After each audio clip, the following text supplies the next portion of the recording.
Let us do Prarthana and start the session. Om Guru Brahma Guru Vishnu Guru Devo Maheshwara Guru Sakshat Parabrahma Tasmai Sri Gurave Namaha. Om Annado Sri Jagannatha Madguru Sri Jagadguru Mamatma Sarva Bhutatma Tasmai Sri Gurave Namaha. Om Akanda Mandalakaram Vyaptam Yena Characharam Tat Padam Darshitam Yena Tasmai Sri Gurave Namaha. The only Guru of three religions, Traitatiram originator, sensational writer, Hindu virtue donor, the emperor of spiritual kingdom, Sri Sri Sri Acharya Prabodhananda Yogeshwari. We are learning Traitatiram Bhagavad Gita interpreted by Sri Sri Sri Acharya Prabodhananda Yogeshwarlu. Last week we learned from first to fifth slokams from Daivaasura sampadvibhaaga yogam chapter. Let us recap the meaning from first to fifth slokams. Fearlessness, having the good six dispositions of the sattvic part of guna, having the wisdom, knowing the matters in the yoga, doing the charity, keeping the senses under self-control, performance of sacrifice by knowing the material sacrifice and gnana sacrifice, austerity without hypocrisy, non-violence, truthfulness, freedom from anger, renunciation, tranquility, aversion from fault-finding, compassion on all living things, without interest on the matters, gentleness, modesty, without wavering of mind, illumination, forgiveness, fortitude, cleanliness, without envious and without self-esteem are belong to those who took birth from the divine portion. Pride, exercising authority, having self-esteem, anger, harshness and ignorance are belong to those who took birth from the demonic portion. The divine qualities are conducive to the liberation. The demonic qualities make the bondages. Do not worry, as you are born with the divine qualities. So that's up to the fifth slokam. Let us move on to the sixth slokam. Let us learn about sixth slokam only today, since its explanation is more in detail, so it takes time. So let us see what is that. द्वौ भूतौ सर्गो लोके अस्मिन् दैवासुर एव च दैवो विस्तरशः प्रोक्ता आसुरं पार्थ मे शृणु. This slokam is talking about Daiva Asura Gunas, divine, demonic qualities, divine and demonic qualities. So this slokam talks about both the qualities. So in the meaning, what he is saying, in the world, two kinds of jivas, which are Daiva and Asura, take birth. I have said about the matters of divine and its dispositions. Now I can say about the Asuras or demons. Listen to me, he says. Me shrunu means listen to me. Okay? So some people may not believe the matter if you say that Devatas and Asuras on the earth. Bhagavan clearly said this matter that Devatas and Asuras both are existing on the earth itself. So some people by mistake think that Devatas are on the upper worlds. In the upper worlds, Devatas are in the upper worlds or upper realms. So that's totally mistake. We need to listen to Bhagavan what he said, not to the people whatever they say. Okay. So those people who have the knowledge, they can recognize the two races. Here there are two races. Those two races are formed based on the dispositions. One is Devata, another one is Asura. So Daivaasura. Daivaasura means Devatas and Asuras. So if you have the knowledge, you can recognize them. And God also said that both of them, both the races are existing on the earth itself. That's why He said, Dvau bhutau sargo loke asmin daiva asura evacha. So both take birth on the earth itself. All the lokas are existing on the earth itself. There are no other lokas existing in somewhere else. Nobody saw them and nobody came back from there to tell you about those lokas. Some people say that there are 33 crores of devatas. They exist like that. So even though they are much in number, they exist in the form of men on the earth from Vishnu, Ishvara, Brahma, like that. It's depending upon the levels of the divine power they got, the Gnanagni they got, the wisdom fire they got into their heads. So some people question that if devatas really exist on the earth, why don't they appear to us? If they exist, where are they? Where can we see them? And how are they? How do they look like? So, according to the Bhagavan, what he said, both the races are existing on the earth itself, but we are failing to recognize them. Some vision of wisdom is needed for recognize those who stand in front of us. In order to identify whether he is a Devata or a Asura, we should have some knowledge related to the divine knowledge, wisdom power. We need to have some wisdom power, then only we can identify.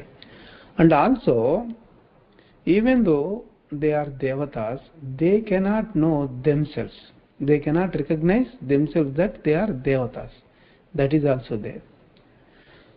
There is one possibility that to recognize somebody as Devata or not, but it's not possible to recognize himself if he is Devata or not. All appears as meant to those who do not have the vision of wisdom. If you don't contain any vision of wisdom, you will see everyone as a normal man, normal human being. You can't find the difference that whether he is a Devata or Rakshasa or Asura.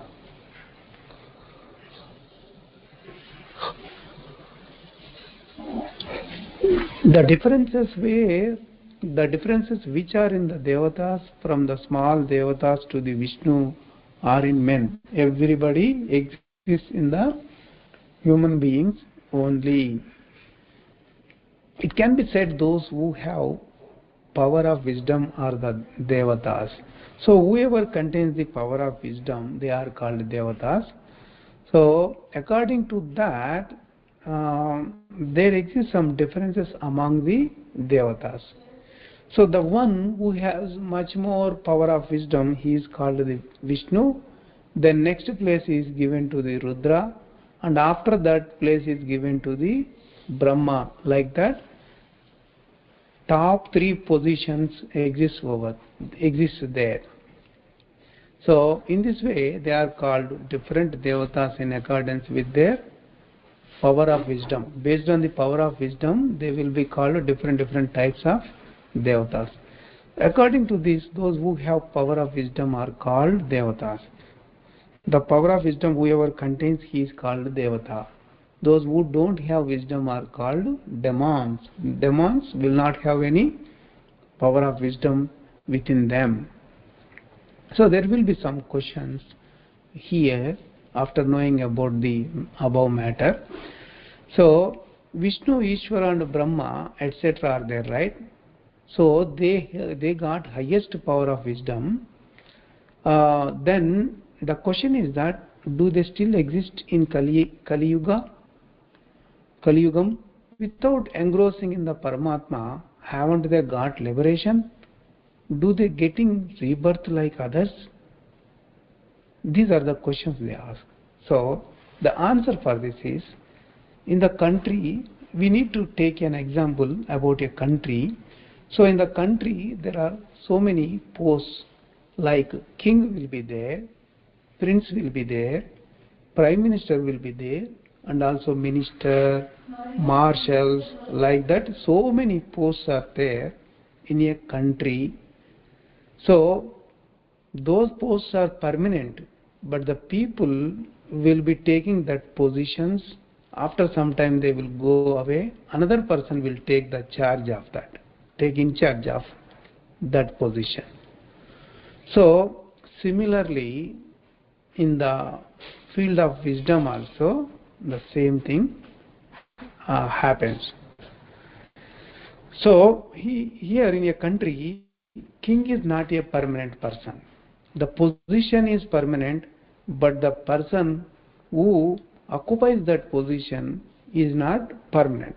Once he vacates that position, another eligible person will occupy that position, and he will be called as a king. So in our country also, currently Narendra Modi is a president, so he is called prime minister. So before that, Manmohan Singh was prime minister. So after Narendra Modi, somebody will become prime minister. The post is permanent, but the person who is occupying is not permanent. So in the same way, there are three posts, highest posts are there. Those are called Vishnu, Ishvara and Brahma. So the qualified jivas will occupy those positions. One jiva is not qualified permanently to a post. So no jiva becomes permanent in the, he stays permanently in that post. Some qualified jivas has been selected. They are called Vishnu, Ishvara, Brahma and etc. etc. So once a jiva occupies that position, after some time he will vacate that position, then another jiva will enter into that position. So the jiva who got highest power of wisdom or yogagni, he is going to occupy the post of or designation of Vishnu. So the jiva may, every creature has the jivatma or mortal soul in it, right? It's a tiny mortal soul. So even though physically they appear male or female, inside the body the mortal soul is always a male entity. He belongs to the God. So irrespective of the type of the person, either he is a male person or female person, but if the jiva inside that has the highest power of wisdom, he will be given the Vishnu, the position of the Vishnu. So once he gets into that position, he will have very less karma or little karma. He will be practicing the yogam again and burning all his karma. Then he gets the liberation. After that, the position will become empty. Once that position becomes empty, then what happens? Another eligible person who got the highest power of wisdom on the earth is going to occupy the position. Similarly, the things will be there, and for each and every devata, the positions will be changing like that. So that way it continues. The jivas on earth are qualified for the post of devatas in accordance with their power of wisdom. According to their power of wisdom, their suitable positions will be allotted to them and they will occupy that for some time only, not permanently. Even the Vishnu, Ishwar and Brahma are also men on the earth. So they are all men on the earth. In this way, the devatas who wear the body destroy the karma by practicing yoga and get the liberation. Though the greatest devatas are on the earth, yet they won't know about them as who are themselves by the influence of illusion. Since the influence of illusion is very heavy on the men, they will not know about themselves that they are devatas. So, devatas are in the form of gurus, jnanis, yogis, devotees and saints. So, then there are demons, right, who are called asuras or rakshasas. They are also existing on the earth. They are totally against the devatas. So, demons are against the jnanis. Among these, either wisdom or power of wisdom does not exist, or demons. Demons will not have any wisdom of power within them. So they hate the matters of Paramatma.